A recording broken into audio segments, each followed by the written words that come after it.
আবারও চলে আসলাম তোমাদের মাঝে। আজকে কিন্তু সম্পূর্ণ একটি ভিন্ন টপিক ভিডিও নিয়ে চলে এসেছি।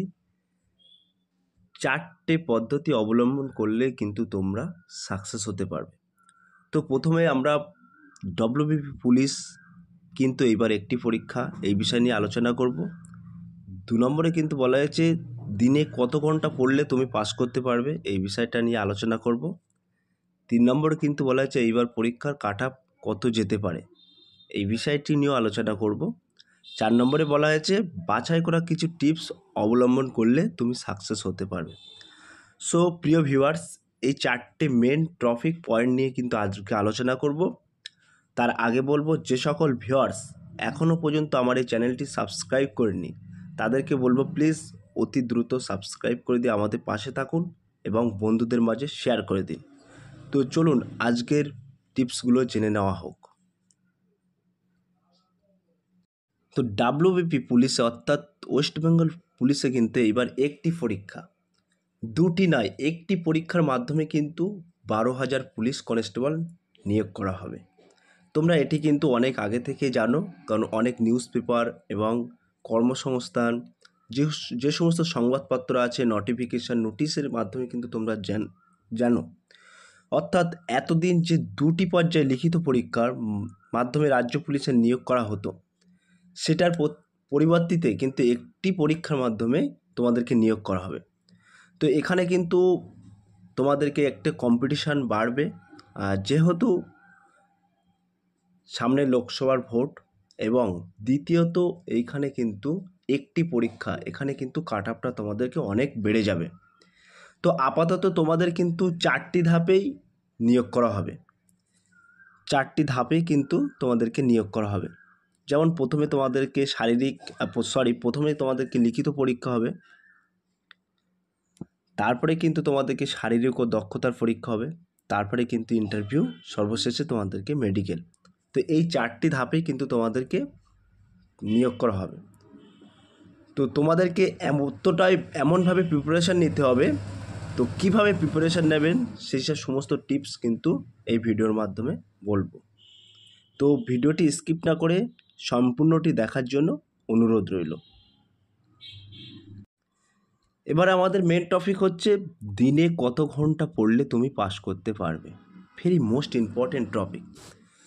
তো এখানে আমি মূলত বলবো, দেখুন, অনেকে চাকরি জীবন অর্থাৎ চাকরির যে প্রিপারেশান স্টাডিটা কিন্তু অনেকে অর্থাৎ শিক্ষা জীবন থেকে কিন্তু প্রিপারেশান নেয়, অর্থাৎ পড়াশুনো করতে করতে কিন্তু প্রিপারেশান নেয়। অনেকে আবার পড়াশুনো করতে করতে বা বাইরে কোনো ছোটোখাটো কাজ করতে করতে কিন্তু প্রিপারেশান নেয়। তো ম্যাক্সিমাম ছেলে মেয়ে কিন্তু একটার সাথে কোনো না কোনো ছোটো কাজের সাথে জড়িত। তো যারা স্টুডেন্ট আছো তাদের তো একটা অলমোস্ট একটা সময় তোমরা পেয়েই যাচ্ছ, সকালে হোক, বিকালে হোক, রাতে হোক, সন্ধ্যাবেলা হোক।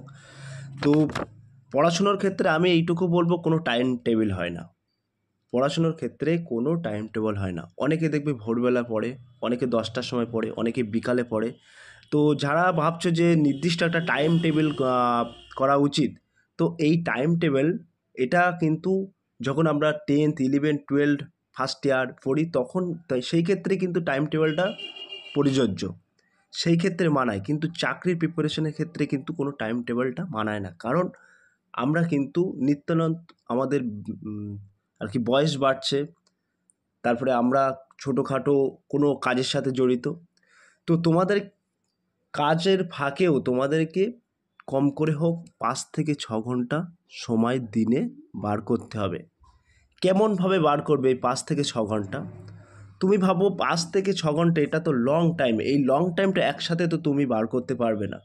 তো তোমাদেরকে বলবো, সকালে মর্নিংয়ে তুমি 2 ঘন্টা টাইম বার করো, সেভাবে হোক, কষ্টর মাধ্যমে দিয়ে তুমি মর্নিংয়ে 2 ঘন্টা টাইম বার করো। এই 2 ঘন্টা টাইমটা তুমি জিকে, রিজনিং, জিআর ইত্যাদি বিষয় নিয়ে তুমি পড়াশুনো করো। ঠিক সন্ধ্যাবেলায় তুমি 2 ঘন্টা বার করো, সন্ধ্যা না হোক বিকালবেলা তুমি 2 ঘন্টা বার করো। আর রাতে তুমি 2 থেকে 3 ঘন্টা শুধু রিভাইজ দেবে। রাতে পড়ার কোনো দরকার নেই, শুধু রিভাইজ দেবে। এই দিনে একটা দিনে তুমি 5 থেকে 6 ঘন্টা বার করতেই হবে তোমাকে। এবং যে সকল স্টুডেন্ট আছো, স্টুডেন্টদের ক্ষেত্রে কিন্তু অনেক চাপ কম থাকে, কারণ তারা রানিং স্টুডেন্ট, তারা কিন্তু একটা নির্দিষ্ট প্রতিদিন অ্যাভব টাইম একটা পেয়ে যায়। আর আমাদের মতো যেসব ছেলেপিলে আছে, যারা মানে পরিবারের প্রেশার এবং কাজের কামের ব্যস্ততা থাকা সত্ত্বেও তোমার স্বপ্নটা কিন্তু বাস্তবায়ন করতে হবে। তাই সেক্ষেত্রে তোমাদের কিন্তু দিনে কম করে হোক 6 ঘন্টা কিন্তু তোমাকে টাইম বার করতে হবে, এবং 6 ঘন্টার মাধ্যমে তোমাকে দুটো শিডিউল করে নিতে হবে। শিডিউলটা হলো, একটা শিডিউলে তুমি পড়াশুনো করবে আর একটা শিডিউলে প্র্যাকটিস বা রিভাইজ দেবে। এই দুটো শিডিউল যদি তুমি মেনে চলো, তুমি কিন্তু পরীক্ষায় পাশ করতে পারবে, হামেশায় পাশ করতে পারবে। আর সাম্প্রতিক ঘটনা এগুলো কিন্তু প্রত্যেকের অ্যান্ড্রয়েড ফোন আছে, তোমরা কিন্তু এই কারেন্ট অ্যাফেয়ার্সটা একটু মাঝে মাঝে দেখে নিও, কারণ কারেন্ট অ্যাফেয়ার্স থেকে কিন্তু 5 থেকে 7 নম্বর আসবেই পুলিশে, এটা আমার এক্সপিরিয়েন্স থেকে বলছি। তো প্রিয় ভিউয়ার্স, তোমাদেরকে কিন্তু দিনে এই 5-6 ঘন্টা তোমাদেরকে বার করতে হবে, ছেলে মেয়ে উভয়ের, যেভাবে হোক, তাহলে কিন্তু তোমরা সাকসেস হতে পারবে। এইবার চলে আসা যাক, এইবার পরীক্ষার কাট অফ কত যেতে পারে। হ্যাঁ প্রিয় ভিউয়ার্স, এইবার কিন্তু কাট অফ নিয়ে আলোচনা করব। তো এখানে একটা এক্সপার্টেড কাট অফ আমরা তুলে ধরেছি। তো এখানে ইউআর ক্ষেত্রে কিন্তু 66 থেকে 68, ওবিসি এর ক্ষেত্রে কিন্তু 54 থেকে 57-র মধ্যে কাট অফ থাকবে, ওবিসি বির ক্ষেত্রে কিন্তু 58 থেকে 62, এসসির ক্ষেত্রে 53 থেকে 56, এসটির ক্ষেত্রে 48 থেকে 53। সব প্রিয় ভিউয়ার্স, তোমরা ভাবছো যে এত হাই কাট অফ উঠবে কখনো? তোমাদেরকে একটা কথা বলি, দেখুন, যে 12,000 পুলিশের যে ভ্যাকান্সি বার হয়েছে, এই 12,000 শূন্য পদে ম্যাক্সিমাম কিন্তু রিজার্ভ কোটা, যেমন এনবিএফ, সিভিক, ভলেন্টিয়ার্স এবং হোমগার্ড, এই সমস্ত বাহিনীদের ক্ষেত্রে কিন্তু রিজার্ভ কোটা রাখা হয়েছে। আলটিমেটলি তোমাদের ক্ষেত্রে কিন্তু ওই 3 থেকে 3,500 ভ্যাকান্সি আছে। তো এই 3 থেকে 3,500 ভ্যাকান্সিতে পশ্চিমবঙ্গের বলা যেতে পারে হাফ মানুষ কিন্তু ঝাঁপিয়ে পড়বে।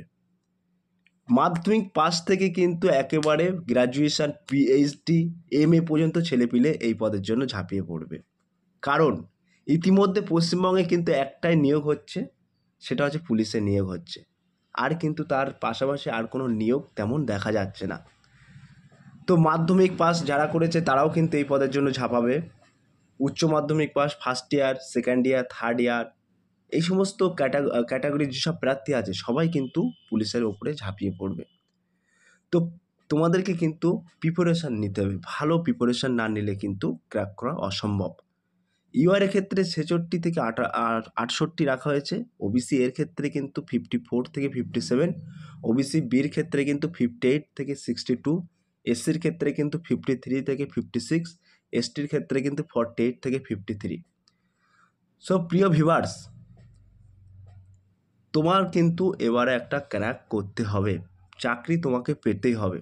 তো তোমার কিন্তু প্রথম হাতিয়ার কিন্তু পড়াশুনো, তোমাকে কিন্তু মেনলি পড়াশুনো করতে হবে, পড়তে হবে, না পড়লে কিন্তু ক্র্যাক করা সম্ভব নয়। কারণ এখন প্রচুর হাই কাট অফ ওঠে, প্রচুর।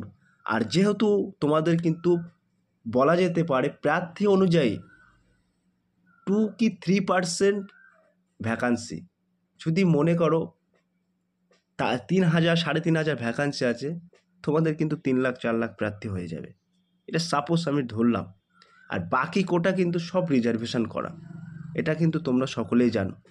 সো প্রিয় ভিউয়ার্স, কাট অফ হাই উঠবে এটা দেখে কোনো টেনশন করার কোনো দরকার নেই, এটা দেখে চিন্তা করার কোনো দরকার নেই। তোমার শুধু টেনডেন্সি থাকবে যে এই 3,500 ভ্যাকান্সির মধ্যে আমাকে যেভাবে সেভাবে হোক ঢুকতে হবেই। এই ফোকাসটা রেখে, এই লক্ষ্যটা রেখে তুমি এগিয়ে যাও, দেখবে সাকসেস হবেই। এইবার আলোচনা করব বাছাই করা কিছু টিপস অবলম্বন করলে তুমি সাকসেস হতে পারবে। হ্যাঁ প্রিয় ভিউয়ার্স, টিপস বলতে একটা এখানে লজিক প্রশ্ন থেকেই যাচ্ছে, সেটা হচ্ছে মেন হাতিয়ার পড়াশুনো। তো পড়াশুনো যে সকল প্রার্থীরা অঙ্কেই কাঁচা আছো, নিজেকে ডেভেলপমেন্ট করতে পারছো না, তো তাদেরকে একটাই কথা বলবো, তোমরা জিআই অর্থাৎ জিআই জেনারেল ইন্টেলিজেন্ট অর্থাৎ যে রিজনিং বলা হয়, রিজনিংয়ের উপরে ফোকাস করো। কারণ পরীক্ষার হলে যে ম্যাথের নাম্বারটা কিন্তু তোমার জিআইয়ের ওপরে তুলতে হবে। কারণ তুমি যেহেতু ম্যাথ পারছো না, আর ম্যাথ তোমার দ্বারাই মনে হচ্ছে অসম্ভব, তো তোমার ম্যাথের নাম্বারটা কিন্তু জিআইয়ে ক্র্যাক করতে হবে, তবে কিন্তু তোমার একটা ম্যাথের নাম্বার পার্সেন্টেজ কিন্তু জিআইয়ে উঠে আসবে। আর সবটাই টাচ করার চিন্তাভাবনা রাখবে, প্রতিটা পার্টে টাচ করার চিন্তাভাবনা করবে। জিকে কিন্তু একটা ভালো একটা মোস্ট নাম্বার ওঠে জিকে, তবে জিকের ক্ষেত্রে কিন্তু খুব পড়তে হবে। এবং জিআই, এই জিআইয়ে কিন্তু সবচেয়ে পপুলার বলতে গেলে জিআইয়ে খুব সুন্দরভাবে মানে অল্প পড়ে কিন্তু নাম্বার তোলা যায়, ঠিক আছে?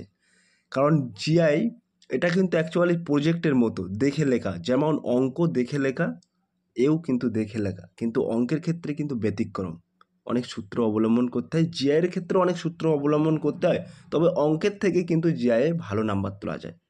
তো যে সকল ভিউয়ার্স তোমাদের ম্যাথে কাঁচা আছো, যদি নিজেকে ডেভেলপমেন্ট করতে পারে তাহলে তো কোনো ব্যাপারই নয়। আর যদি না ডেভেলপমেন্ট করতে পারো, ভাবছো যে 2-1 দিন বাদে পরীক্ষা, এর মধ্যে কি আমি ডেভেলপমেন্ট করতে পারবো, তাহলে এক্সাম সেন্টারে অযথা গিয়ে সময় নষ্ট না করে আমার মনে হয় তোমরা অঙ্কের যে নাম্বারটা কিছুটা হোক জিআই থেকে তোলো। আর যে সকল প্রার্থীরা একেবারে অনেকে আছে দুর্বল, ওই গোটা 20টা মতো তোমরা হয়তো পুরো প্রথমে যাবে, গিয়ে এক্সাম সেন্টারে গিয়ে পুরো প্রশ্নগুলো দেখে নেবে। প্রশ্নগুলো দেখে নিয়ে তুমি নিজেই দেখবে যে এই প্রশ্নের মধ্যে সঠিক একদম অ্যাকচুয়ালি আমার সঠিক কটা প্রশ্ন হচ্ছে। যদি ভাবো যে 15-20টা হচ্ছে, তাহলে তোমার এখানে ভাবতে হবে 15-20টা ঠিক করে তো তুমি কখনো পাস করতে পারবে না। পারবে কি? এই 15-20 নাম্বারে তোমার কখনো তুমি পাস করতে পারবে না। এটা হাউ ইজ পসিবল? এটা কখনোই সম্ভব নয়, ঠিক আছে? তো তুমি যখন 20 নম্বরে পাস করতে পারবেন না, আর এটা তো যে মানে আমাদের স্কুল পরীক্ষা না, যে একটু হল কালেকশান করবো, স্যারের সাথে বলবো, এরকম তো কোনো ব্যাপার নয়। এটা হচ্ছে চাকরির পরীক্ষা, এখানে তোমাকে কেউ কখনো বলবে না, কারণ একটা নাম্বারে চাকরি পায়, একটা নাম্বারের জন্য 0.25-0.25-এর জন্য অনেকে মেধার থেকে বাদ যায়। তো এখানে কেউ কারণ নয়, কেউ তোমাকে কখনো বলবে না। তো তুমি যদি 20টা প্রশ্ন তোমার ঠিক হয় এবং 20 নম্বর পাও, তাহলে কিন্তু তুমি কখনোই পাস করতে পারবে না। তো সেই ক্ষেত্রে কী পদ্ধতি অবলম্বন করবেন? সেই ক্ষেত্রে আমি একটাই কথা বলবো, প্রশ্ন টপিক অনুযায়ী তুমি একটা করে প্রশ্ন ধীরে স্থিরভাবে ভাবো, ভেবে তুমি গোটা 30টা প্রশ্নের উত্তর দিয়ে আসো। তুমি তো এমনিও ভাবছো যে আমি 20টা প্রশ্নের অ্যান্সার দিয়ে কখনো আমি পাস করতে পারবো না, তো 38টা না হয় ভুলভাবে দিলাম, 38টা ভুল করে উত্তর দিয়ে আসলাম। যদি এর মধ্যে থেকে তোমার কপাল লাকি খাটে, তাহলে কিন্তু এই 20টা আর এখান থেকে যদি গোটা 20টা নাম্বার বার হয়, তাহলে কিন্তু তুমি একটা মিনিমাম একটা স্কোর করতে পারলে, পাস করতে পারবে। তো এরকম কিছু কিছু টিপস আছে, সেই টিপসগুলো তোমরা অবলম্বন করবে। আর যারা দেখো কাট আপটা কিন্তু বাড়ায় যারা হায়ার এডুকেটেড পারসেন্ট, কিছু ক্যাটাগরির ছেলে আছে। দেখুন এখানে কিন্তু তোমাদেরকে এডুকেশান চাওয়া হয়েছে মাধ্যমিক পাস, তো মাধ্যমিক পাস লেভেলের ছেলেপিলেরা কিন্তু এখানে যাবে না, হার্ডলি কতটা যাবে, 10% গেল, আর বাকি সব কিন্তু হায়ার এডুকেটেড পারসন যাবে। তো মাধ্যমিক মানের আবার কোশ্চেন হবে, তো মাধ্যমিক পাসের কোশ্চেন যারা পিএইচডি গ্র্যাজুয়েশন কমপ্লিট, তাদের কাছে কোনো কিন্তু ব্যাপারই না, ঠিক আছে? তারা কিন্তু অঙ্কে জিআইয়ের তখর, তো এরাই কিন্তু এই সমস্ত প্রার্থীরাই কিন্তু তোমাদের কাট আপটা বাড়িয়ে দেয়। সো কাট আপ বাড়াক যাই হোক, সেটা তোমাদেরকে দেখার দরকার নেই।